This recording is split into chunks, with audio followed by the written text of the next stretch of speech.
Hello, and you are listening to the Book Was Better podcast, the podcast where we talk about the book of the film. I'm Luke. I'm Sabrina. And this week we're talking about Clueless. Hey you, put down the popcorn and turn on the light. It's gonna be alright, my friend. In the end, take my hand and trust me, the book was better. Holy shit, here we go, 1994's Clueless.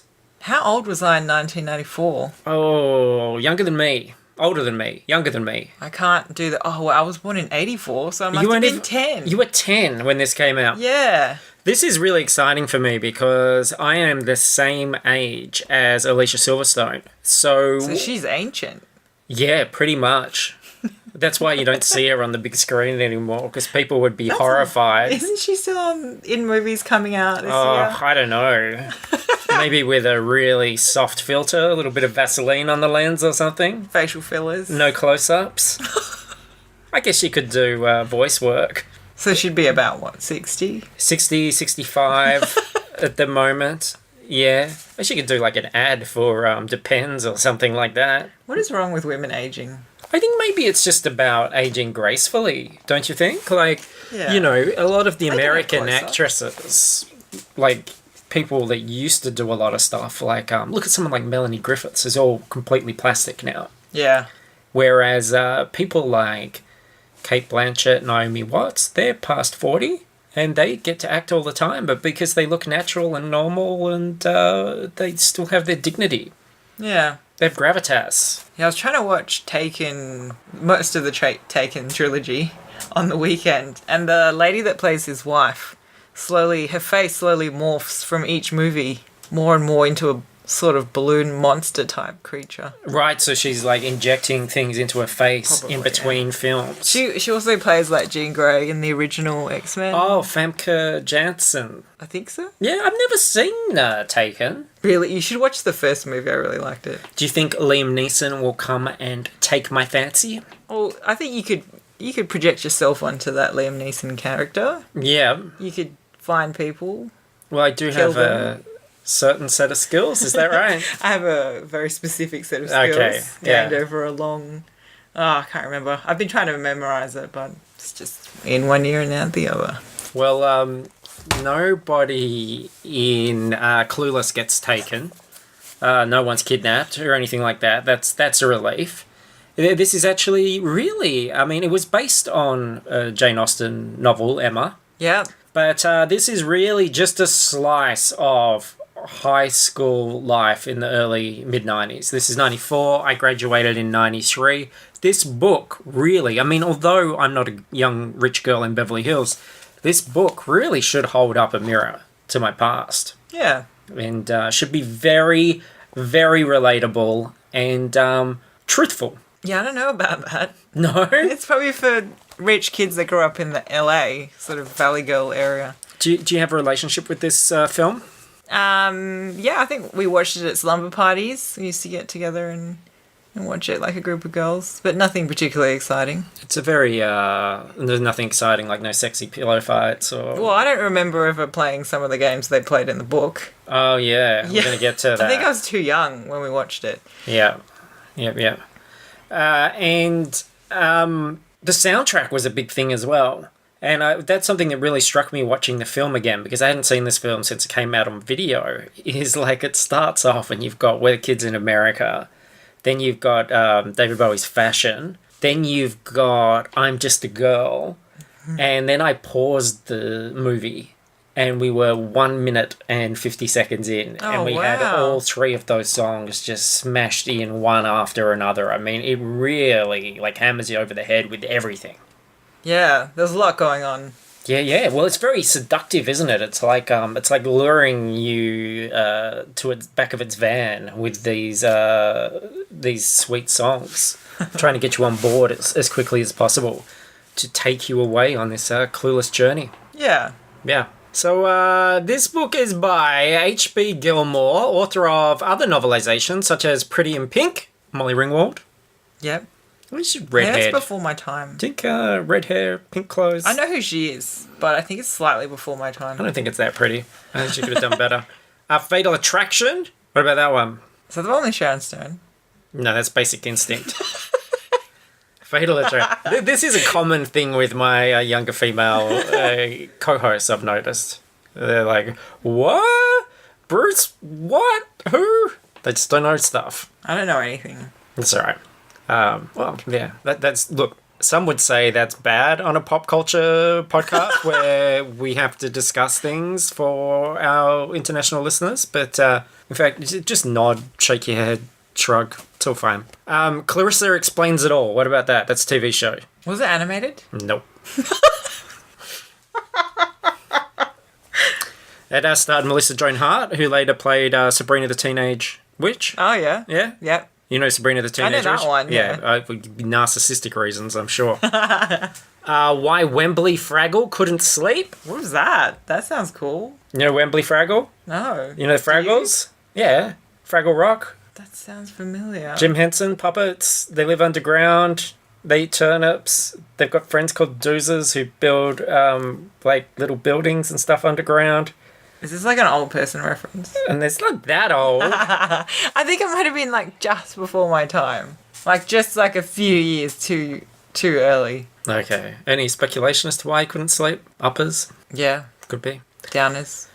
Plus a whole bunch of additional books set in the Clueless universe. She actually wrote billions and billions of books based on Clueless. Oh, wow. So this is really just the tip of the iceberg. So let's should we get into this? Yeah. Because I know you've obviously got a lot to talk about all these pop culture references from before you were born. Better get started. So let's get into this one instead, and then we'll be on the same page, and by that I mean page 1, the beginning.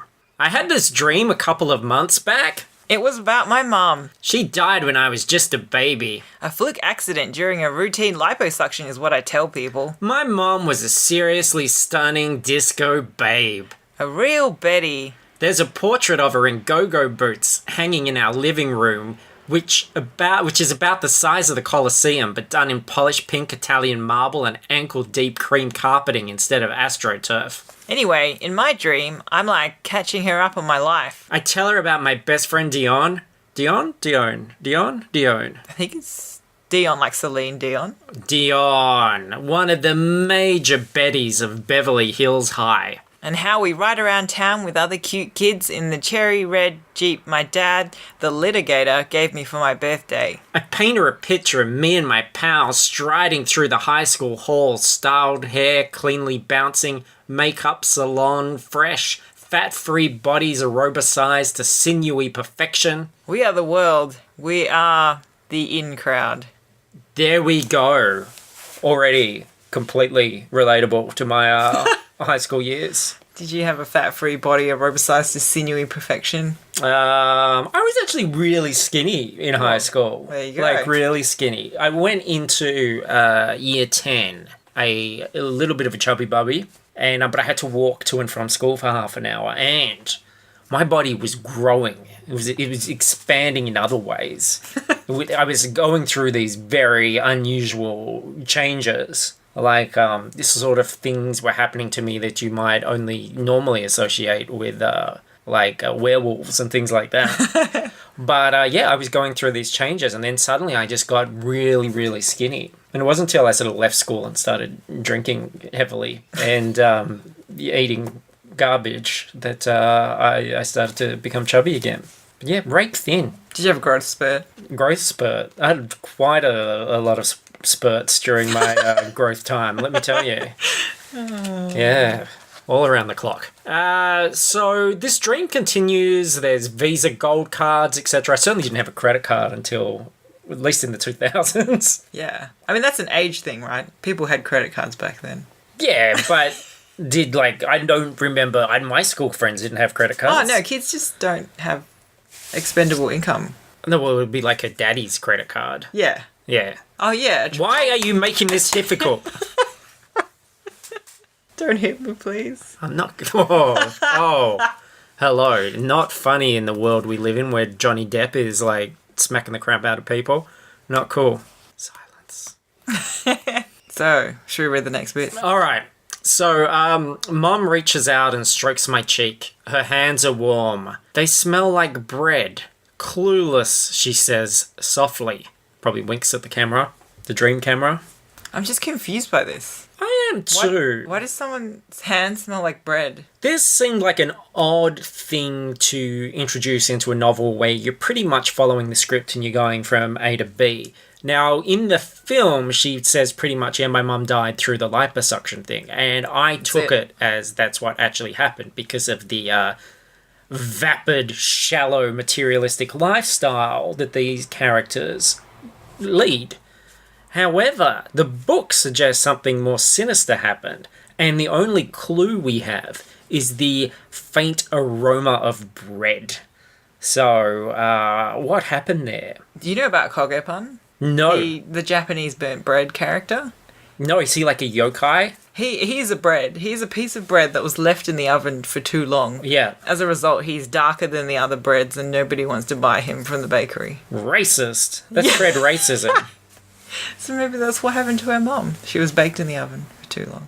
Yeah, could be. I wonder if maybe like she was having an affair with like a French golf instructor or something, and he ended up getting jealous because she wouldn't leave her husband and beat her to death with a baguette or something like that. That's a lot more creative than my suggestion. She got struck down in a freak shower of cinnamon buns. I don't know. It's something. You should write novelizations. I think. They'd be good. Yeah. Well, used to be a writer. So maybe we'll find out. Maybe that'll be the whole crux of this book.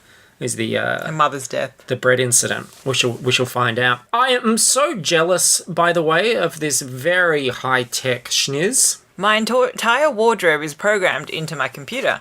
I flipped it on and started scanning the racks for an appropriate ensemble. It was report card day, so I was after a sensitive, studenty type of thing. Now, this in the film kind of cracks me up because we're supposed to be kind of jealous. We're supposed to be like, oh, wow, look at how high-tech, you've got all the stuff. And do you remember this in the film? I remember thinking that I wanted a wardrobe like that. Yeah, so what it is it looks like a CD-ROM program, very early computer stuff, pixelated graphics, and it's basically scans of her clothes on two tiers, the top and the bottom, and she like scrolls them through independently until she matches one with the other, and then it puts it over her body, her digitized body. It all looks like shit. And the funny thing is, like, I guess you could... It's not pure fantasy. Like, you could have made something like that. These days, yeah. Or back then, easy. even. Yeah. But can you imagine she would have had to photograph all the clothes, get those photographs developed. Photoshop them. Get them scanned somewhere, get them put in. She would have had to pose and get her body in. And then there's got to be a point where you think, I'm just going to use my eyes and look through the wardrobe. I never really thought about that. I'd always been like, I really want a wardrobe like that. And then when I watched it again, I had my 10 or 11-year-old mind thinking, oh, that wardrobe's still really cool. But it's actually not, and you've just explained why. I think it would be difficult. I mean, I think we've got things like Pinterest and stuff like that, or you can set up a board or whatever with clothes. But you think if she's got such an eye for fashion... She wouldn't need a computer. Does she need a computer to tell her that the yellow plaid jacket goes with the yellow plaid skirt? Because that's pretty much what happens here. She's like, oh, it's a match. That's great. I'm like, yeah, but come now. Well, maybe it's like a lazy thing as well, because it finds the clothes for you. It's connected with the wardrobe. I think it rotates the wardrobe around and gets the right clothes at the front. Oh, does it? I didn't know it did that. I think it did. Okay, well, that's all right. That's okay. What if the maid came in to the mother's bedroom and she got distracted and she had a load of shopping and her cell phone rang or her pager or whatever. So she put the groceries in the wardrobe, but then, and it was bread mostly because they were going to have like a big bread and dip party thing happening. And then the wardrobe spun the bread around to the back of the wardrobe where she promptly forgot about it. And later, the mother was choosing an outfit and the bread came around and crushed her. Crushed her? Crushed her. Well, because it was stale and really heavy by that point. We'll get to the bottom of this. Anyway, like, she's getting ready for report card day. Frankly, this is the only report I'm interested in. Is she hot? Although everyone assures me I'm a genuine babe, I wouldn't say I'm brutally gorgeous. Brutally gorgeous. I love the language in this film. The kind of gorgeous that, like, just thumbs in your eyes and crushes your head like Skull. Oberon. Yeah. Explodes your skull So with gorgeousness. Alicia Silverstone, hot or not? I think she's pretty, but I don't know if I'd say she's hot. Quite enjoyed her in this. How old were you in the film? I'm as old as she is. Oh, that's We're right. both born in 1976. So how old was she? Okay, no. So however old she was, I was the same age. Maths. So no, we 94. We would have been. That's the year we turned 18. Oh, okay. Yeah, Yeah. yeah. I think she's adorable. She's and I really love cute. that kind of heightened fashion weirdness that she's wearing, like with the yellow plaid and everything. I love that outfit. I think she looks amazing. I think she's cute. Well, look, I'm not lesbian, so Yeah, but I I'm don't not know whether asking I'd you to often like. describe I'm not someone asking as you to hot. scissor her. I'm like, I think Paul Rudd is an attractive man without wanting to put some knee pads on.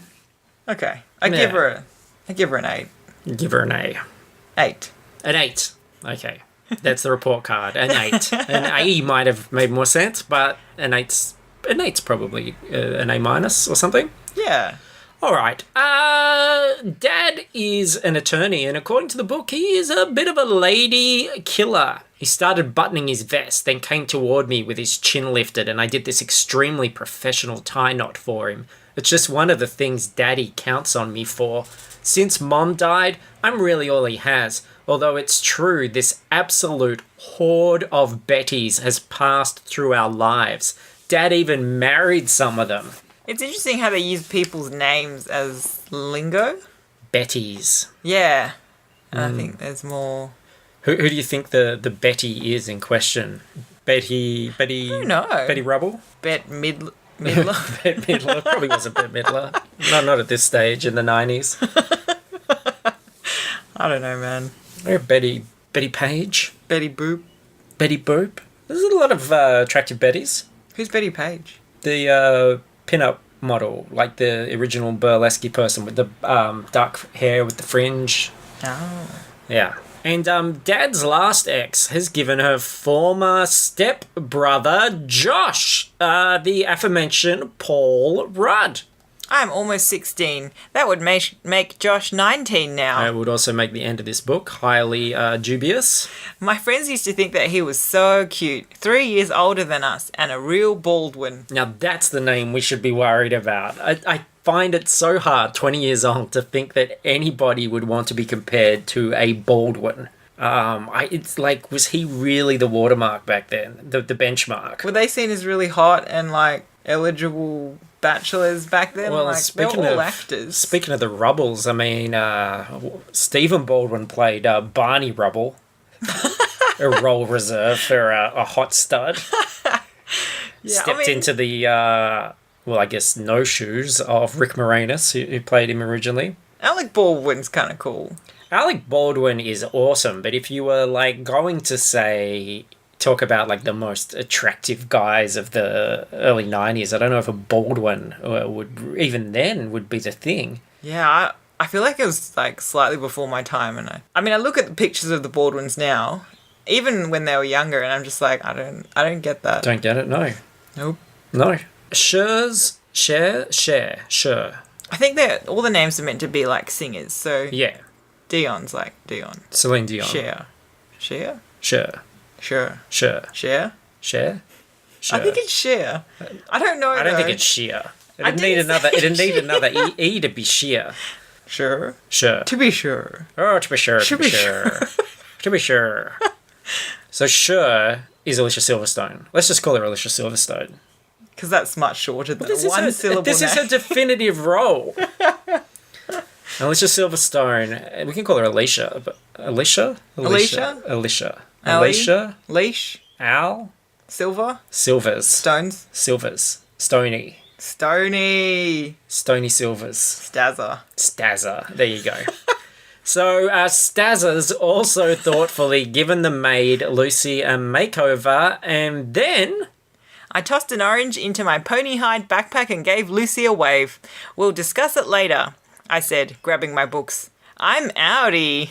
I'm Audi. All right, and pony hide. The bum of a pony made into a bag. Can you do that? Did people do that? It's kind of sad. I like ponies. I thought people, like, especially girls of this sort of time... they love horses. They love ponies, so why would you cut a rectangle out of a pony's bum and use it as a bag? Maybe it grows back. I think that is absolutely harsh. Now, Yeah. I'm Audi. That's brutal. That's brutally gorgeous. Brutally gorgeous, yes. You'll notice that there's a lot of slang in here. Wow, there's a real glossary at the back here. Yep, so luckily, when we get to the slang in the book, we can refer to this. Oh, It's, cool. Scher's Guide for the Chronically Clueless. Just follow this simple glossary and a world of chilling Baldwins and Bettys will open before you. So if we follow this, we are going to get some from some hot Bettys and Baldwins. I really don't want that. I'm scared. It's going to happen. Oh. Well, I'll just read stuff out and then maybe you'll just get my runoff Bettys and Baldwins. So Audi, goodbye. I'm leaving. I'm out of here. I'm Audi. I think it's Audi, not Audi. Because it's like, out of here, Audi. Well, here it's Audi, see? It's got phonetic spelling. Oh, but that doesn't make any sense. Isn't Audi the car? Don't people pronounce it Audi? Maybe We can't either agree way. on any pronunciation today. Why do we even... Look, this is coming from the person that says sachets. Sachets. Sachets. No. Baldwin, attractive guy, a male Betty. What about Betty? What does Betty say?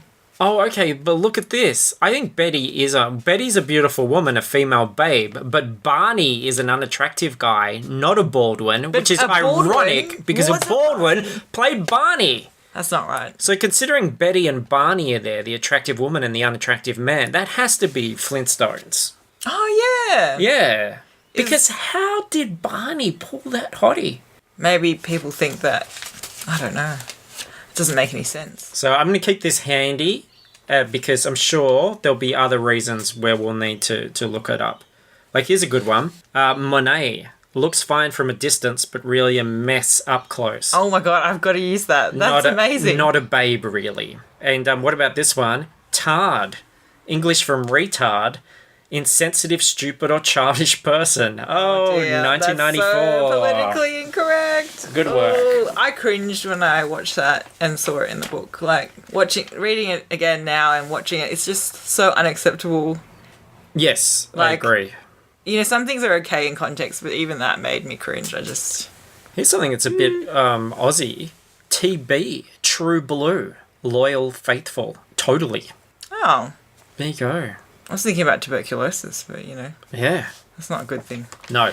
It was a big problem back then.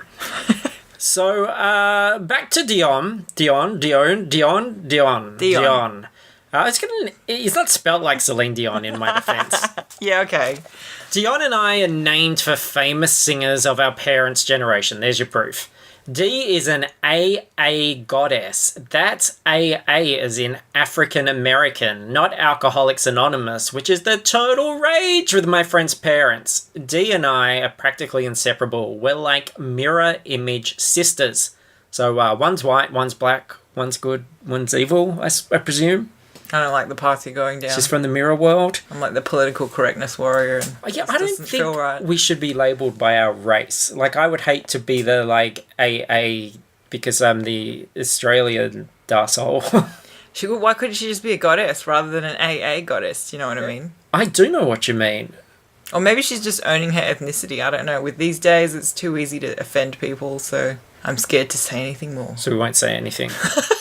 End of the podcast. Talking of pronunciations, I've heard a few Americans on podcasts say mirror instead of mirror. What? Mirror. Just like, you know how Graham becomes Graham. Mirror. And horror becomes horror. Horror. And squirrel becomes squirrel. To be squirrel. To be squirrel. So imagine a movie called Graham Squirrel's Horror Mirror. It'd be like Graham Squirrel's Horror Mirror. That'd be pretty cool. Yeah. If you did the whole movie with subtitles. Graham Squirrel Horror Mirror. Yeah, frightening.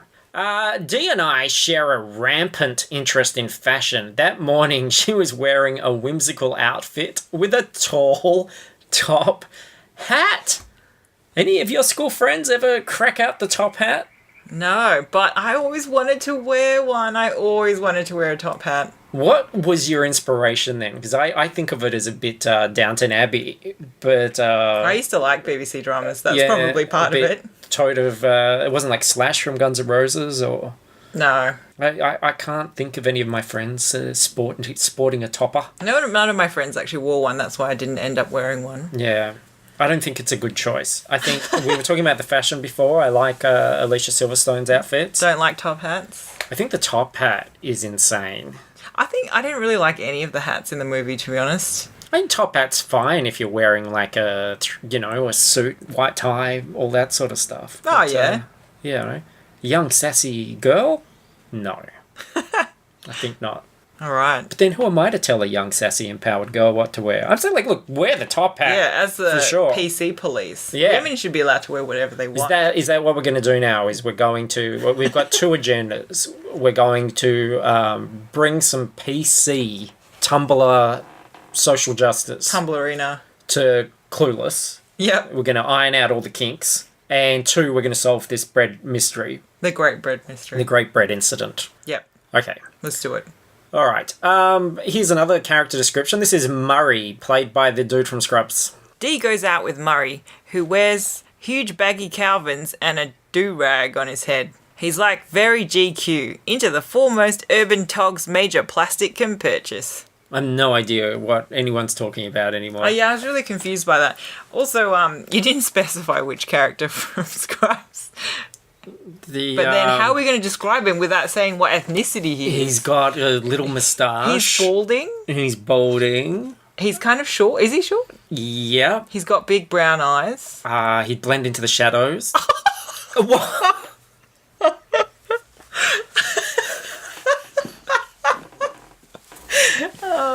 Anyway, apparently when Paul Rudd... That was a test. This is your training day. That was un-PC, and you just let it slide. I thought you were going to PC police this. Kind of awkward. I was changing the subject. No, see that you turn a blind eye. I clearly knew it was wrong. No, that's just like you said it by turning a blind eye. That means you endorsed it, and I was just testing you. I'm never going to be good at this game. All right, that's our game. But anyway, Paul Rudd auditioned for almost every male character in the movie, apparently. And he thought that Murray's character, which is Dee's boyfriend that we've just described, in case you've forgotten, he thought he was just like a wannabe rapper white dude. So he auditioned for that one as well. Well, why not? Why not have Paul Rudd with the do-rag and have the guy from Scrubs, who's not Zach Braff, but the other guy. Yeah, that's a good description. Why not have him be Cher's love interest? Love interest, yeah. I think that'd be cool. Why not? They're not related. So. No, and that was this thing about like older films. It's like, all the, even High School Musical and stuff like that, they all pair up. Same race. Ethnicity, yeah. It's not cool. No, that's not cool at all. I wouldn't want to have to be like just limited to Australian women. God. Bunch of moles. I don't know what I should say about that. What a gang of pig dogs. So you're failing your training day. I failed my PC I don't think that's exam. PC to call them moles and pig dogs. No, I don't know where to start. I'm testing you, and I'm you're failing this test. Failing horribly. Cher's worried about her report card. You should be worried too. Because, I could turn it around. Okay, yeah, that's true. I thought this was concerning. This was my PC policing. I rolled my eyes and tuned Dee out. She's in this dramatic relationship with Murray. I think they were overly influenced by the Ike and Tina Turner movie. Now, as far as I know about Ike and Tina Turner, isn't this like alleged physical domestic violence abuse? So to be like, haha, they're like Ike and Tina Turner. That's not cool. I know, I thought that was a bit unusual. I haven't seen the movie, but I did look into it after looking at this bit because I wanted to get more information. Fact check. I found a quote from Ike, the alleged abuser. He said, "Yeah, I hit her, but I didn't hit her more than the average guy beats his wife." Which should be 0, we should state, if anyone's curious. He's also said, "Sure, I've slapped Tina. There have been times when I punched her to the ground without thinking, but I've never beat her." Yeah. Yeah. Hopefully Dion and Murray aren't going through the same thing. Yeah, I don't think you can turn such things into a semantic game. No. No, I think, yeah. Yeah, this is becoming That's very not dark. cool. So, yeah. In the reboot, she says that they're influenced by Johnny Depp and Amber Heard. Allegedly. Allegedly. There's no reboot. That's not... I can imagine this movie is probably due a reboot, though. I think it'd be awesome. Yeah. Yeah. I think almost The Hills was almost like a Clueless reboot for, like, the noughties? When did it come out? But yeah, the TV series I have not seen it. reminded me of Clueless. The Hills Have Eyes? All right, more people to meet. We meet Mr. Hall, who is the bald, inconceivable guy from The Princess Bride. He seems very burdened by life. He's under a lot of pressure. We see Amber, who is a total shit.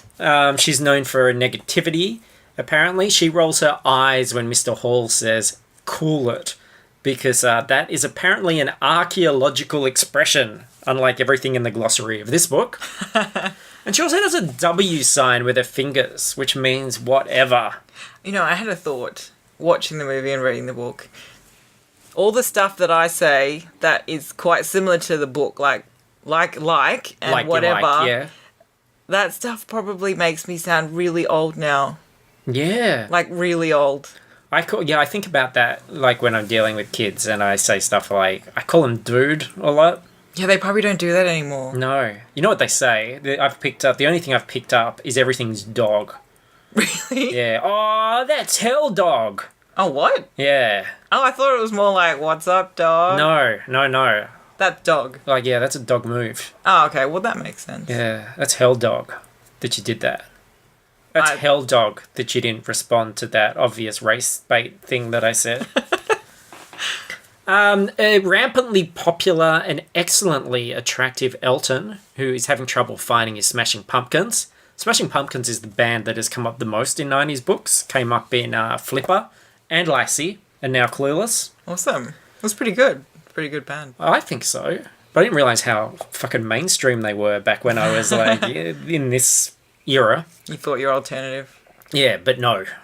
Apparently not, because everyone wants. They let them use their music in Flipper. Travis Birkenstock, who is a stoner, described here as a long-haired space traveller. He's played by Breckin Meyer. He looks so familiar. He went on to be John Arbuckle in the Garfield movie. I didn't watch that. And he's a big contributor, Robot Chicken. I think that might be where... And he's in a lot of movies, you know, around that. Like, what's that one where there's the party and... Oh... You know, it all takes place at a party. And... Seth Green. Yeah, he's like that with all those guys. Yep. He gives this wisdom. I thought this was interesting when we're talking about how times are changing. Well, like, the way I feel about the Rolling Stones is like the way my kids will feel about Nine Inch Nails. Travis blinked earnestly. So I shouldn't torment my mother anymore about them. You know, and we are in a unique position 20 years later where we can actually go, was Travis Birkenstock right? And I think he nailed it, because you're always hearing kids today are rolling their eyes and going, Mom, no one says I want to fuck you like an animal anymore. That's so lame. Yeah, I still think Nine Inch Nails is pretty relevant That's today. because you're old. That's the parents go, now Rolling Stones, that's still relevant. Yeah, but like, we've become that person. This movie has been a sad realization of our age. It is. It's like the Triple J radio station. I'm just specifying that for our American listeners, which when we were in high school played all the stuff that we were interested in. And now it's like, oh, why are they playing all this crap? Why don't they play like stuff that I like? And then you go, because that was 20 years ago. You know what I mean? You go, why isn't there a radio station that just plays like the stuff that I like? And then you go, oh wow, that's like an old person's radio station. Yeah, but 94.5 is still shit. Well, I don't listen to radio actually. Actually, I do. I listen to radio in Jacinta's car all the time, and I listen to like Nova and radio people. I can't handle them. Yeah, I know what you mean. I feel like they should... I always think, whenever I listen to the radio and I'm, like, driving in the car to work, I'm like, you know, if Luke was on the radio, this would be a much better show. Oh, well, look. Just slipping that Hello. compliment in there. Hello. No, well, the thing is, I mean... Maybe I should put you in a podcast, maybe, like, in my car. I would actually have you in my car. It's a hard thing, because obviously they're far slicker than anything that we're doing. Like, I'm stumbling over everything I'm saying now, just even thinking about it. But there's this sort of thing, and I want to maybe get this across to the Americans, because they wouldn't hear Australian radio. It's quite different from American radio, but you usually have three people, two guys and a girl. Yep. And one of them's got a name like Macca or Robbo or something like Fitzy. that. Fitzy. It's morning with Fitzy. And they talk Woody. about, like, stuff that's happening. And they go, oh, you know, I heard that on that new Batman and Superman thing, he bloody doesn't wear his underdacks anymore. Oh, really? And then, like, the girl goes, oh, you boys, what do you reckon about that? And they just, like, talk about everything in the same way, and it's like, shut the fuck up. Yeah, and the callers. Yeah. Oh, if you've ever had a little bit of an incident in a spa, give us a call. We'd love to hear it. Oh, right, so you were in a spa, were you? What happened? Oh, I was in a spa and I had a fart. Oh, let one go, did you? All right, now, next up. And, like, there's no connection with anything they're saying. It's just, yeah. Anyway, Yeah, but I feel you. yeah, but we're reading the Clueless novelization, so I actually quite liked it. Anyway, people in dumb houses shouldn't throw dumbstones. dumb stones. Shouldn't throw bread. Dun, dun. We'll figure out this bread thing. We will. So the kids get their report cards and they want to hurl because their dads are going to go postal.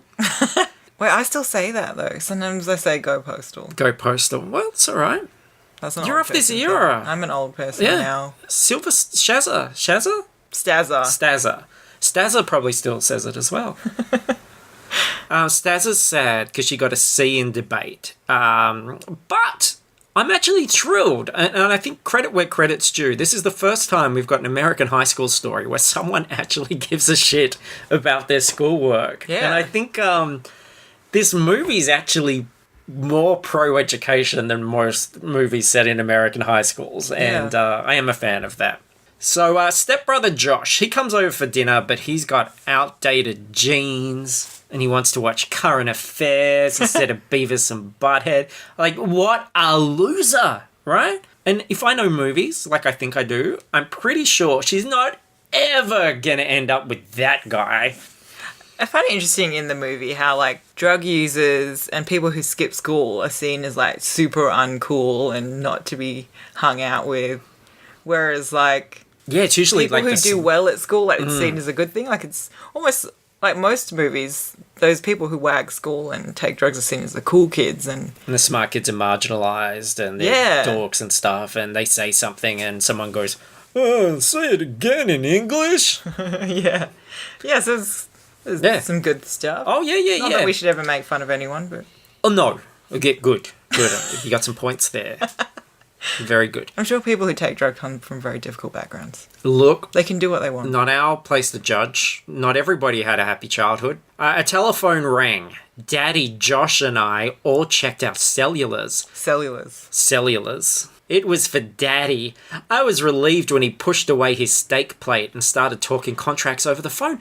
This guy is so rich that even his plate is made out of steak. How cool is that? Wow, that's a lot of steak. What do you reckon was on his plate? Well, I think that's all you'd need. No, come on, this guy's rich.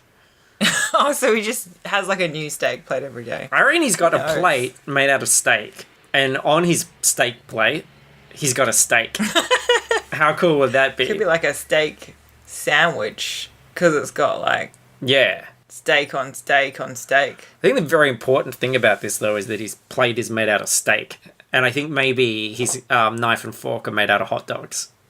That would be very ineffective You for think? eating. Yep. Yeah. But it's good, lads. That's a low-carb diet right there. Drumsticks? Chicken drumsticks? Something with a bone in? That'd be a bit easier. Get the maid to sharpen the ends. that would work I think better. it's turkey leg, probably. Just slap your food around. So, Stazza proves, however, that the American education system is unfortunately run by circus clowns because she manages to get them all to change her grades. For example, the PE teacher. I shed a few tears and told her an undeserving male had broken my heart. She raised my C to a B after we all agreed that men were pigs. I see no correlation between any of the things that she does to change grades and her actual grades. Like, I think all of these teachers are just high. Like, no one's doing anything they should be. It's pretty dodgy. And Mr. Hall can't be budged, even though Stazza cleans his blackboard. His backboard. His backboard. She cleaned his backboard She good. cleaned his backboard. Yeah. Yeah, can you imagine that? Like, that would change your grade? Cleaning a backboard. Maybe maybe the backboard would change your grade. I don't know about the blackboard, I though. think they've played that out on many reputable websites. Yes, yeah, it could have. I thought it was going to be one of those films for a moment there. So she comes up with an obvious plan. She's going to get him laid. Yeah, this definitely feels like an art film I watched. And then he's going to be so pussy drunk that he will change her grade. Yeah, I didn't really understand that. Yeah, she's like, It doesn't make any sense. my There's no grade correlation. sucks, but if I can get him a lady, he might change my grade because he'll be just so blissed out on lady bits. She says, he's single, he's 42, and he earns minor wages at a thankless job. What that man needs is a good, healthy relationship. So definitely America valuing the teachers there, but also 42. I've got 2 years before I'm 42, and I hope to Christ I do not look like the guy from The Princess Bride. Got your hair. That's a So good far, start. yeah. So, because that would be inconceivable. I just don't understand how her getting them together. I still don't understand that. Her No. setting him up with another teacher would make them change their grades. I'm sure once we read more, it'll all make perfect sense. It does. So, the plan is for him to get his fuck on with Miss... Here we're going to go again. Geist? I reckon Geist. I think that's how they pronounce it in the movie. Like a poltergeist. Yes. Miss Geist, who was mindlessly sipping coffee down the front of her blouse. There it joined a full menu of dribbles de jour. So, Stazza fakes a love poem for Miss Geist. I think it's like roses are red, violets are blue, old Mr. Hall has a boner for you. I'm pretty sure that's not what it was. I'm pretty sure that's what it was. And then Dee's like, Are you sure oh. you didn't get up and get a drink or something during that part? Because I think that is word for word. I remember Stazza reads it to Dee, and then Dee's like, oh, you wrote that? And she's like, yeah. And then Dee's like, you should be a writer. Something like that. Did that happen? Maybe I was daydreaming. There once was a teacher called Geist who had lots of heat between her thighs. I don't know. It was something like that. Mr. Hall is dealing with tardies. Oh, God. Not a term we use in these enlightened times. The book cheaps out on Staz's excuse for being tardy. Oh, so these are late people. Oh, okay. Phew. Sorry, I'm just... All right. Just going to clarify. Just a test, more points for you. That's okay, right? That's okay. You can say tardies if you're talking about people who are late. Yeah, like, you can say gay if people are happy. Oh, absolutely. Okay. Mr. Hall, did you taste the vegetarian chili in the court on Monday? Half the school was hurling in the lounges. I was deadly ill. There's the female troubles in the film, isn't it? Yeah, there was another mention of a crimson wave somewhere. Yeah. I like that. I think I missed that when I watched it as a 10-year-old. She was like surfing the crimson wave, Yeah. something like that. Yeah. So no, but the book's like no, she was vomiting or diarrhea or something like that. The book's like, we'll accept things flooding out of certain parts, but not every part. So it got pared down. Meanwhile, Paul Rudd, what a stud! I left Daddy's office and went in search of Josh. I spotted his oiled pecs broiling in the sun. They looked surprisingly sturdy, as if old Josh had whiled away his dreary Seattle days pumping iron. Before he was Ant-Man, he was Ab-Man. I don't remember this happening in the movie. Oh, you don't remember Josh's sturdy tits? I don't think he showed his abs at all, did he? He had sturdy titties. And she was did like, that actually "Oh." happen? Because I don't remember that. And she motorboats him, and then she got oil all over her face. I think you're thinking of another film that you may have watched recently. I watch a lot of art films. Josh is going to a tree people meeting. Does he mean an ant meet? Oh, could be. Yeah. Presided over by Treebeard. Maybe he's going to meet with Bran and his friends. Oh, that's from true. Game of Thrones. Trees talk very slowly in tree people. They'll be like, I would like to commence this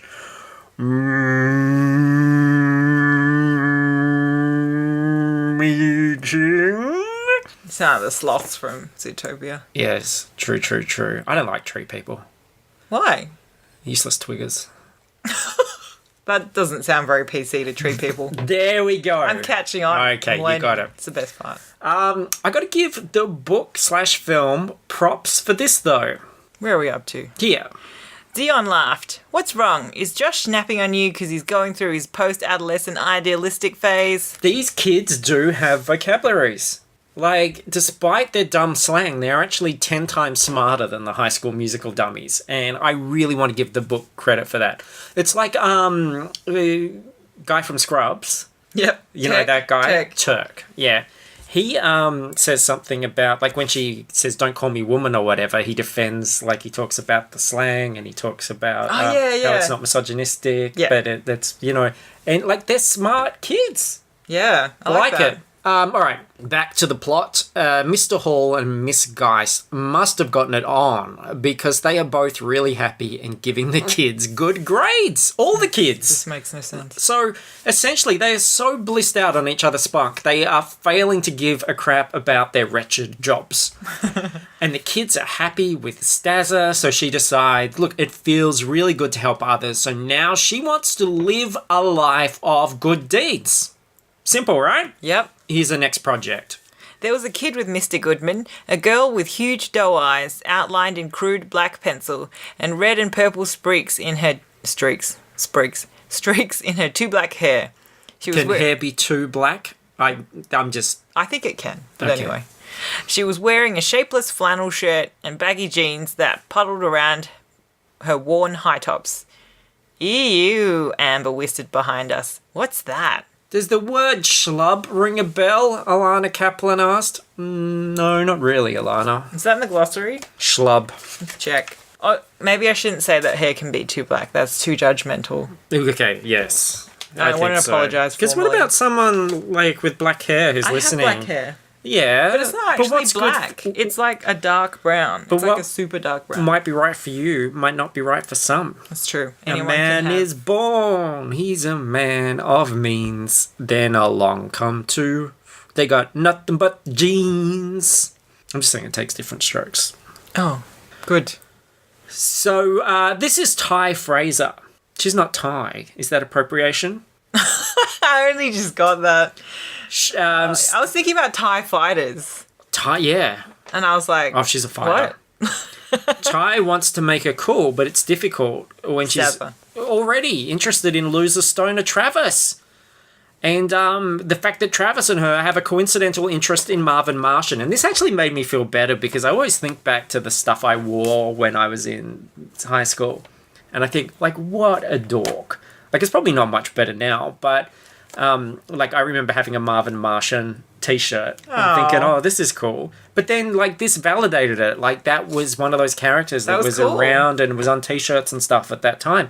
Like, Yeah. what are the odds? He's like, oh, I'm thinking of getting Marvin Martian on my skateboard. And she's like, oh, look at my folder that I'm holding right now. It's covered in drawings of Marvin Martian that I just did. Yeah. You know?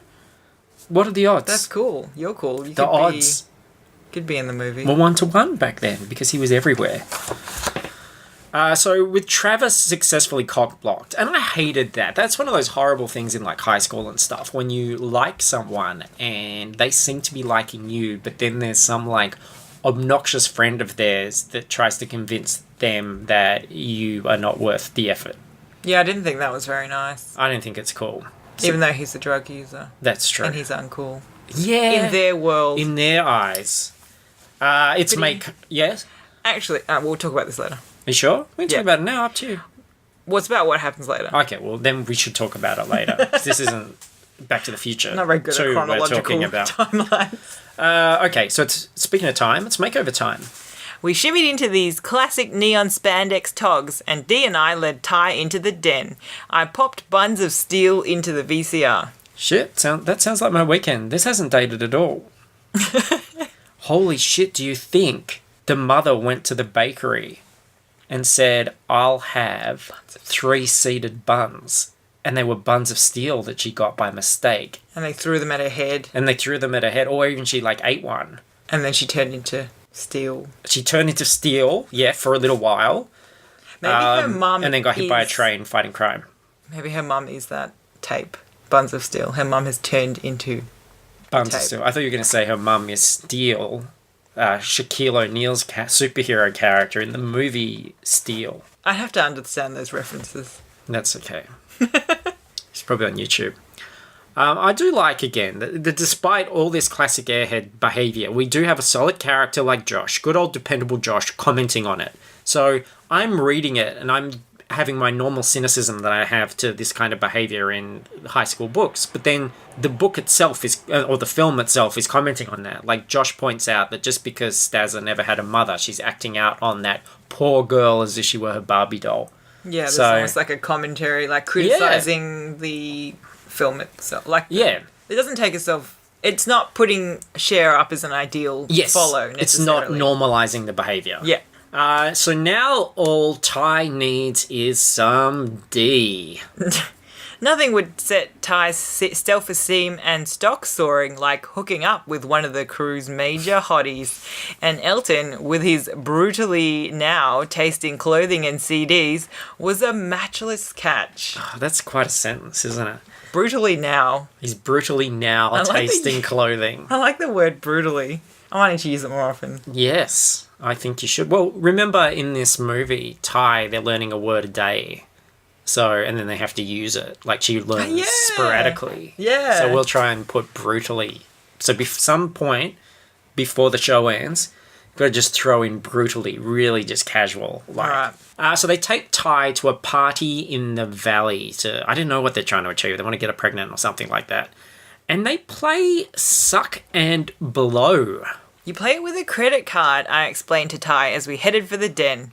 Everyone sits close together. One person sucks in the credit card and passes it to the next person by blowing while the other sucks. Like ATM machines with lips. God, if ATM machines had lips, I would make more deposits, let me tell you.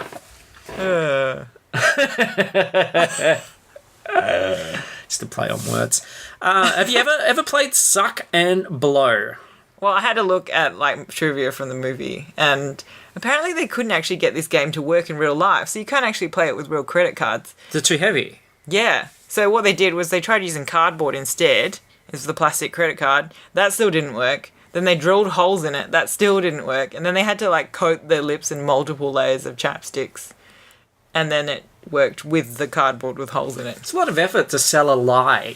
Yeah, I know. To the aforementioned kids in America. Whoa. Yeah, they must have been hating whoever had written it into the script. Because, like, obviously, this was a cult movie for kids at this age. They would have been like, oh, come on, everyone, let's go suck and blow at the next party. And it would have been a disaster. Yeah. You know, bumped heads, embarrassed faces, Dropped dribble. credit cards. Yeah, dropped credit cards, absolutely. Terrible. I mean, trying to scan your credit card the next day and it's covered in lipstick. So they have to cock-block Travis again because he is such a burned-out Barney, and we know what that means now. We looked that up. Poor Travis. And Ty heads off to dance with Elton, and when they return... My pleasure. Elton's normally slick back hair was all unruly. There were faint party fumes coming off his clothes. Oh, so he got lucky. Oh, wait. Party fumes. I misread that. Wait, what did you miss? That was something Arty else. fumes? No. But Elton insists on driving Stazza home instead, and he pulls into this deserted lot and starts getting predictably rapey. Like, that's the cliche, isn't it, in these films, that if it's not the guy that you're going to end up with, if it's the intermediate guy that you think, oh, he's cool, he's going to get rapey. Yeah, it's a bit disturbing how common it is. It is. And it's even more disturbing in this film because as progressive as I think this film is in some ways, in other ways It's not. It's not, and it shows you just how fucked up things were just 20 years ago and probably still are. He started kissing me again. I moved away. The door handle jammed into my spine, possibly damaging my jacket. I was trying not to panic. Yeah, that's grim. And she does manage to fend him off, but he abandons her in the middle of nowhere. Like, what is this, the Bang Bus? It's one of your art films, isn't it? That's a very old reference. That's early art films. She then gets mugged at gunpoint and has to call for good old Josh, who comes to rescue her. Paul Rudd, still a stud, but he rhymes. brings a girl with him. No. He showed up with a Heather. A Heather. A Heather. She looked like one too. From the movie Heathers. I need to watch that. Yeah. Poetically long hair, ankle-length floral skirt, blocky boots, tight black tee. Please. They invited me into the backseat of the car where I got to listen to their stimulating front seat discussion. It was perfect for showing high school dropouts what they weren't missing in college. I think that's actually a pretty sick burn. Yeah, I that think sounds- the book's not written poorly, to be Yeah. honest. It's she gets in the spirit of it all, and she's got a good voice for it. In fact, I'd encourage her to write 40 more books based on Clueless. Yeah, I didn't mind this book. Yeah, don't spoil it. Here's a sign of the times. This is what I was talking about. This isn't cool. What happened with this Elton guy, he asked. All of a sudden, I felt like crying. It really surprised me. He tried to sexually harass me, I blurted. And you did nothing to lead him on? And this is the good guy. Like, this is the guy that's supposed to be the best option. And Yeah. if that's the attitude of the best guy, that's a pretty grim situation for a young girl watching this. Yeah, and that kind of normalizes it as well. Yeah. Like, oh, this is just what happens when you lead guys on. And I was like, I trusted you, Paul Rudd. Like, don't be Abs of that steel. guy. Don't question that. Distracted by his broiling pecs. Why isn't he like, oh, that guy's a total fucking prick. We need to call someone. We're going to, we're going to make sure that go ring his He should dad. go and... I'm saying he should go and beat him up. I was just about to say that, but... He should go bang his head in the fucking car door for a while, huh? How do you like that? How do you like these sweet kisses, you son of a baker? I was going to use the word brutal, but I think it's actually in context. Yeah. It's not the meaning... Okay. So she has a masseuse called Masseuse? Fabian. Surprise topless scene in the film. I wasn't expecting that. I'm not saying like it's all bits Yeah, we flopping got around. to see her back. You got to see her back. So you got to see her backboard getting cleaned. I thought it was Get my backboard a clean. bit of a treat. And lucky for me, there was some sort of pressure inversion causing the smog to build up so much that school was closed for 2 days. How filthy is America? I didn't realise that there's so much pollution it can close down school. So they're not educated because of the pollution. So then they miss out on school. And then because they're dummies, they go and create more pollution. And then more people miss out on school. It's a Maybe. vicious cycle. What is a pressure inversion? I don't know. Because I didn't go to school enough to understand that. Oh, I went to school too much because we didn't have filthy smog hanging in the air. And when they do go back to school... I've got an idea. Let's blow off 7th and 8th and go to the mall, I said. We can walk around, see the new Christian Slater. Ah, the 90s when Baldwins and Slaters roamed the earth. I'm just imagining giant Slaters and giant Baldwin faces. Can you... Ah, motherfucker. jeez. Just knocked my shelf. There's toys everywhere in here. Yeah, can you imagine being excited about a Christian Slater movie? There were some good ones. Like what? Name one. I don't remember any of them. True Romance, that's a good one. I did it for you. Oh, and I always make fun of American books when they eat hamburgers and hot dogs because they're the only things they eat in American books until Clueless. So here's another tick for it. At the mall, they eat like salads and healthy shit. They're actually conscious about it. And this has to be the first healthy food from a teenager in a book in BWB history. So well done. Another place where Clueless gets it right. Yay. Yeah! Are they encouraging young women to be anorexic and only eat vegetables? Boo! Clueless. And then there's this whole subplot, I'd forgotten about this, where Stazza starts dating Christian Stovitz. There in the doorway was James Dean. I mean, a totally gorgeous rebel in a vintage 50s Coco gabardine shirt, stovepipe jeans rolled at the cuffs, and a Sinatra-type hat pushed back on his head. He was blue-eyed. He was slender. He was grinning. He had nothing in common with the off-the-rack set. What do you reckon about this guy? Well, I don't want to give you a spoiler, but... Okay. So you suspected? I just thought, like... Well, I just thought he was weird. Like, I didn't suspect, but I thought he was just that unattractively weird. Is that very PC? Say that he was weird. No. I just thought he was a little fruity. I didn't want to give... I actually just thought... I don't know. I thought he was a pretty odd duck. He was, like, suspicious. He's like a man out of time. I thought he was a time traveler. Well, Cher's dad and Josh didn't like her either. No. They hated him. She thinks he's a major stud muffin. But meets the dad and he's kind of a jerk. Like the way he talks to the dad, it's pretty funny actually, where he's like, nice pile of bricks you got here and stuff like that. Yeah. And it's not because he looks like he's fruity or anything. I'm just trying to defend myself here. Okay, yeah. I wouldn't use that word even. Oh, we used it first. I know, but it was a test. Oh, God damn it. Dig this. They're charging for brews. Can you mash me a fin? I'll pay you back, Christian said. I dug a $5 out of my bag and I gave it to him, and he went over to the kegs. I have no idea. What are they saying? Can you mash me a fin? Can you lend me a $5? I wonder if "can you lend me a $5" makes any sense in other languages. Probably not. She's pretty close to English. Anyway. And Josh is at the party and he pity dances with Ty. And of course, Stazza's a little jealous. I doubt it. Why would you want to be with that loser? She's got totally rockin' hot Christian to bone. But Christian stays at the party and Josh and Stazza... That night, I got into my baggy sweats, and Josh and I hung out in the den watching Ren and Stimpy. I was doing my hair with wavy rods. This actually sounds like heaven to me. This is the most nice scenario in the whole thing. I really like Ren and Stimpy. Watching Ren and Stimpy in the den. In your pyjamas. In your pyjamas with Alicia Silverstone. That sounds better than all the other nonsense. I'd watch it with Paul Rudd, but yeah. It's going on. Yeah. Well, why don't... He's got nice eyes. I would watch it with both of them. Yeah, I would too. A lot of dens in this book. Did you notice that? Every house they go to, there's a den. Is that just a lounge room?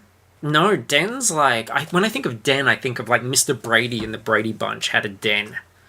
Oh, you mean like sort of like a study, but more like a men's room? I guess... do you think this is my den? Like a boudoir? This is my den. Yeah, this is your den. We're recording in my den. This isn't really a home office. I am like a mighty lion just lurking around my den. That's pretty cool. Yeah. Hey, come and record in my den. You've got fur. I have got den. fur. Yeah, have I? Yep. Sure. Got the toys in the den. I've got the toys. This big masculine lion-like man sitting in here. So, okay, this happens. My portable phone rang. It was parked on the night table. It's black and sits straight up like the slab that made the apes get smart in 2001. What's that? It's probably as fucking big as that slab too. That's 2001 Space Odyssey. You know, and it opens with the apes and then the big black slab appears. I haven't watched it. And then they're like all... and they're throwing bones around and a bone flies up and it spins and then it's like becomes like a space thing and you're like, holy shit, we've gone from apes to spacemen. Yeah? Well, you've just described it to me. Yeah. But that's like if you thought that was exciting, that's like the first 3 minutes. Oh, I should definitely watch that. Then it all goes on from there. Cool. Space Apes is what they should have called it. Then maybe more people would have seen it. So Christian comes around for a date, and I think Stazza's pretty sure that she's going to give it all up. Yeah, she talks about going all the way. Doing it. She's going to give up her V to that D. But he's more interested in watching Spartacus. He's watching like Tony Curtis and stuff, and he's like, oh yeah. Oh yeah. And then he leaves. Like, what is going on? I mean, what is wrong with this guy that he would not want to just jump on that sweet Silverstone train? V. Sweet V. Sweet V. Murray lays it out. Are you blind? Christian is a cake boy. Oh, what? A disco dancing, latte sipping, Streisand ticket holding, Oscar Wilde reading, friend of Dorothy. You get it? A cake boy. I've never heard a cake that. boy, and I don't approve. I love cake. Yeah. Not that there's anything wrong with anyone loving cake, but I don't understand the association. Well, cake's genderless, Yeah. unless it's an angel cake. We could have a male angel cake. A male angel? Now I've heard everything. Cake boy isn't in the glossary, so I don't know. It's just confusing. Cake boy. Maybe they made it up. Could be. Anyway, I think what he's insensitively trying to say is that he's a shirt lifter. What? Yeah, that points. I don't even understand what that term is supposed to mean. That he takes it up the council gritter. Yeah, but why would you lift someone's shirt for that? I'm like the worst. I'm the worst. You're the worst PC I'm just the policeman worst. Oh ever. my god. He is gay, and quite frankly, I don't think it's any of their business. No. But it makes sense. I mean, they're trying to explain it to Stazza. Yeah. Well, They don't need to say it's it kind of like cool that. because Stazza's like it's not a big deal. Oh, yeah, she's just like, oh, that's cool, we'll be friends. Yeah, and they become in the book it says like he's ineligible as a long-term huggy. Oh. But he's going to be a thorough, fun friend. You can hug your friends. Yeah, that's right. Sometimes. But not long term. Yeah, I guess. You got to like let go eventually, or see. people will talk. Yeah, that makes sense. That makes sense. Just like embrace, like hugging on like those Pompeii people. Is that a PC problem? Is that too soon? It happened a while ago. It was quite a while Maybe ago. it's okay. It's like 19, I failed another PC. Please. 1974. What? History police, time police. What? No, that is out of time. All right, but Stazza is now wigging out because Ty is popular, and Dion is asking her for advice. Sure doesn't have any D for a V. It's all just too much. She argues with Josh about what country the maid is from, and more props for this film and book because she gets called out for just assuming somebody's from a country when they're not. Yeah, I think she's like, oh, Lucy's Mexican. Or Yeah, and something. she's not Mexican, she's Spanish, and she gets angry, and Josh is like, it's a completely different country, you insensitive boob. Boob. Boobs. He doesn't Boob. call her a boob, though. Okay. And then now Ty is into Josh, and it takes that for Stazza to finally realise. Me thinking about someone who'd grown up right under my nose.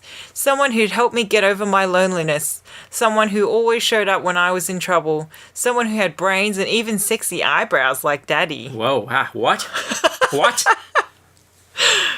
He is Jewish. That was when it hit me. I don't believe it, I yelled. I love Josh. I paced back and forth in a total frenzy. I am majorly, totally, furiously crazy in love with Josh. Oh my god. This was a twist I did not see coming. Are you being sarcastic? I don't know anymore. And there's another revelation. I decided that I needed a complete makeover, but this time I'd make over my soul. Bleach her asshole? What? Make over her soul? Is it- Her asshole? Is this from one of your art films? Make over her... No, that's people do that. That's a beautification thing. Yeah, but why is your soul your ass? It's your ass soul. Oh, God. I'm just saying, this is the kind of things these Beverly Hills people do. Let's Oh, not yeah, be, probably, actually. Let's not be naive. Yeah, I'm sure they want it nice and... She doesn't want a Harvest Moon down there. So she... I don't even know what to say. I don't know what's happening anymore. I just think this is the worst episode ever. I think that... Just want to apologise. Yeah. Yeah. The Tumblr's going to be all over it. We're done. This is the death knell. So Stazza does charity work. She's nice to Travis. She even goes to the skate park to support him. She watches him do some sick ollies and stuff. This is what I want to talk about. Oh, what, Travis and the sick ollies at the skate park? Well, not the sick ollies, but like he's only cool when he goes off drugs. So like she goes to the skate park and she talks to him and he's like, oh yeah, I've, given up drugs. Yeah. Making something of my life. And he's only cool then. Like he's not worth anyone's time until that point. Well, the thing is they've both made a lifestyle change. Yeah, so maybe she's just more okay with him in general. They're both, yeah. Because remember, at the party before, we didn't talk about it, but he spoiled her shoes. Yeah, he spilled a drink on her satin and shoes. she was wicked pissed. But then he comes back and says, look, I'm really sorry about that. And she's like, oh, look, don't worry about it. Because she couldn't even remember they're what just shoes. Yeah. She's got a billion shoes in her computer. She could just download some new shoes, couldn't she? Some bread to wear shoes. Yeah. He'd be careful of the bread at the back of the wardrobe or it'll happen again. It'll get you. And It'll wear you. Yeah. Like a shoe. Like a bread bowl on your head full of asphyxiating dip. I don't know what's going on anymore. Stazza and Josh help out Dad by doing some work together. And finally... He grabbed my hand to stop me, then he lifted up my face and leaned over and kissed me. His lips were softer and warmer than they looked. They were perfect. I could have kept mine pressed against them forever. When we broke, we sort of stared at each other, still in shock. It was like, what was that? Was it okay? Did it really happen? Then we both started smiling because it was okay. It was so okay. Actually, that we decided to try it again. And you can guess what happened next. Anal? Is that why she was making over a solo? I think so. That's why she gave her solo. A makeover. No. That's illegal. She's 16. Oh, that's true. Like any kind of sexual contact. And he's 19. Is kissing okay then? Like, is it okay for a 19-year-old to kiss a 16-year-old? I would not even venture there. I think that would be a very bad idea. But they couldn't get arrested for it. Could they? I don't know. They? I think it would raise... No, I think it would raise concern because that's like an adult man. Yeah. And, like, if you're a parent, you've got... No, I think it's really fucked up. I mean, he's kind of a relative, so he's kind of in a position of trust. Yeah. So it's made out to be all, like, romantic and perfect, but she says she's nearly 16 as well, so she's 15. Oh, God. And he's, like, 19. Oh, jeez. So, no, he should not be going there, and he should not want to go there. Like, I don't know what... Paul Rudd, you've let us down. Yeah, come on, Paul Rudd. God. Look, all it turns out is that Mr. Hall and Miss Geist are getting married. Yay. And all the kids are there to support them, which is also weird. And we get to read the ending. I haven't read this yet. Here we go. The three of us stood there silently for a minute, staring out at the party. It was an impressive panorama. There were tons of wedding guests, piles of fabulous food for the cake boy, and a dance floor set up over the swimming pool. Elton and Amber were heading toward it. Dione and Murray were talking with the newlyweds. Ty and Travis were sitting by the grass under a tree. By his hand motions, I could see he was explaining some complicated stunt to her. Ty was spellbound. Thanks for what? You did this? My father said. You see that bride and groom who can't take their eyes off each other? You did that, Cher. You're the most beautiful girl here, inside and out. He picked one of Amber's feathers out of my hair. I only wish your mom was here. She'd be so proud of you. Really? I asked. Totally, he said. That's the end. Oh. Totally awesome. Her mum would be brutally proud of her. She'd be brutally proud, but she would be steering clear of this brutal selection of breads. There'd probably be bread at the wedding. Yeah, probably a lot of bread. They threw a bread K at one of the breadsmates. I love bread. I like bread. I like bread with bacon in it. One of my friends made this bread that had like bacon in it. It was delicious. So good. Like a bacon. That's a good story. Yeah. It's nearly as good as the book we just read. Oh. Next week we're reading The Bacon Bread. All right, I got to ask you, because I always do this, because that was the ending. Was the book better? Breader?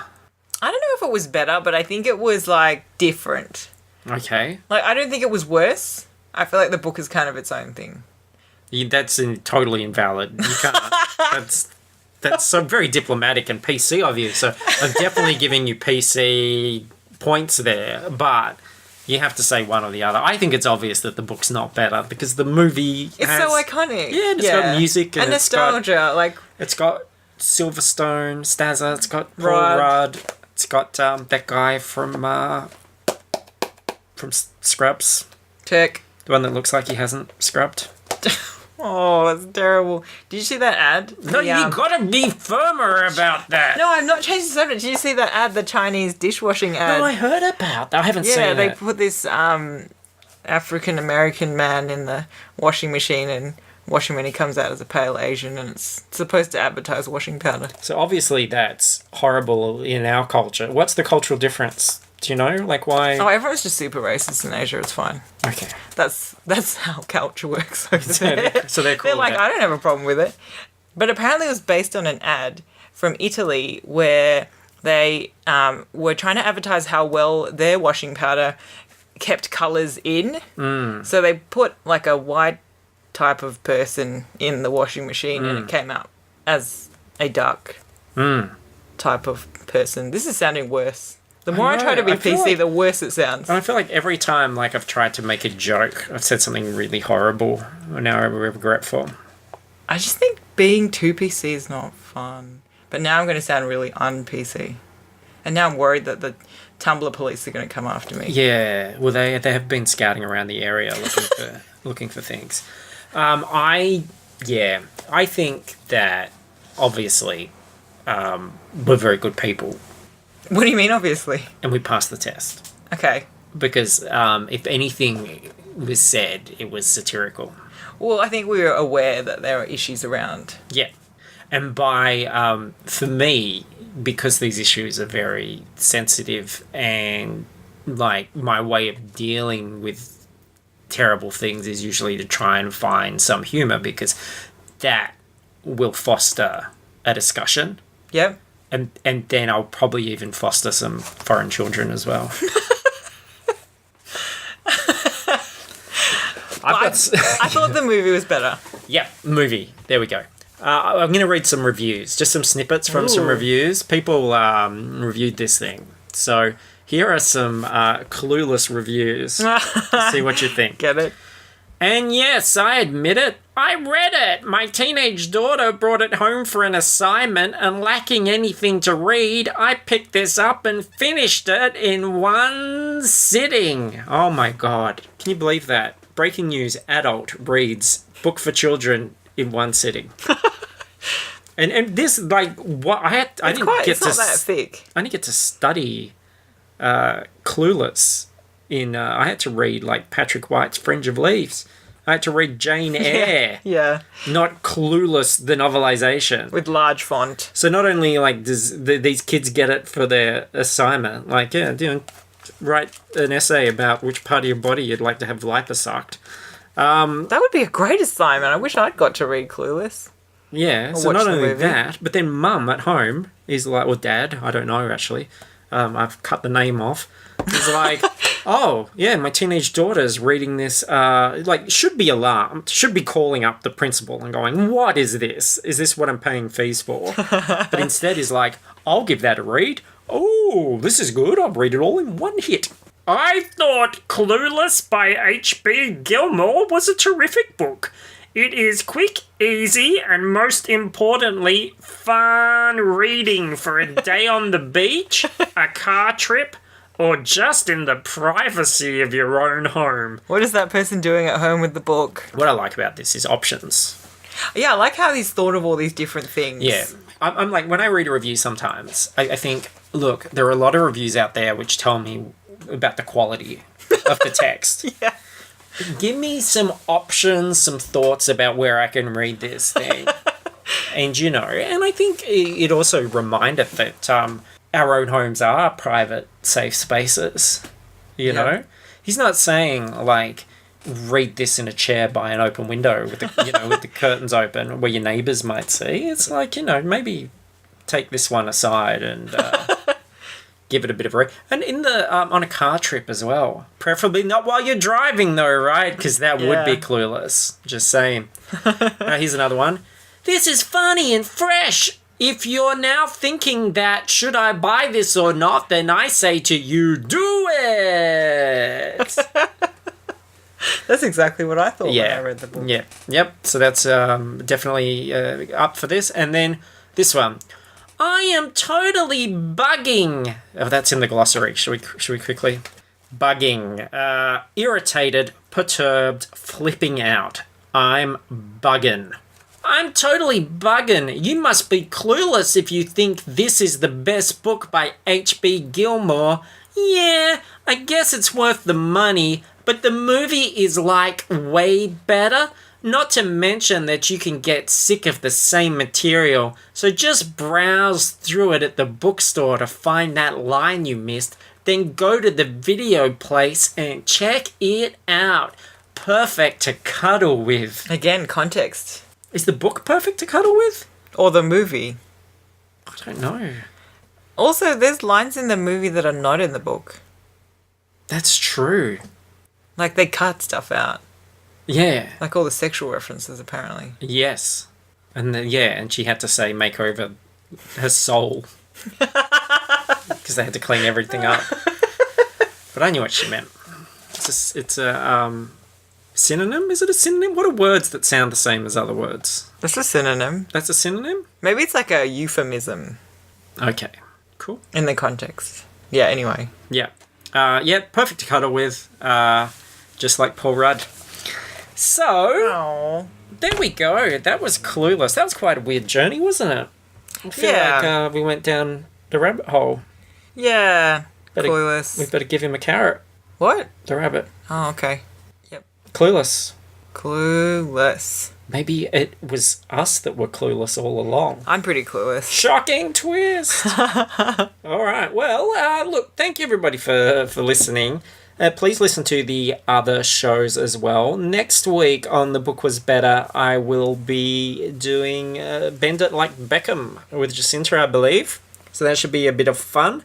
Also, go to fruitlesspursuits.com. You'll find FP Cast, where we review movies, such as this week we reviewed Hunt for the Wilder People and The Nice Guys and talked about a whole bunch of trailers and Game of Thrones and all that sort of stuff. On fruitlesspursuits.com, you will also find links to our Facebook page. You can discuss stuff directly with us. Like us, rate, review us on iTunes, and if you're a super fan, you can go to Patreon and support us there, get some additional material as well. And thank you so much, Sabrina, for coming on this journey. Thanks for tolerating me. Thank you for tolerating me. Like, people forget, look, sometimes it's smoother than others. I'm stumbling over my words today. But I just think, like, we're adult people. We have jobs. We have responsibilities. We don't have to give anybody anything. We're doing this, like, after a hard day at work.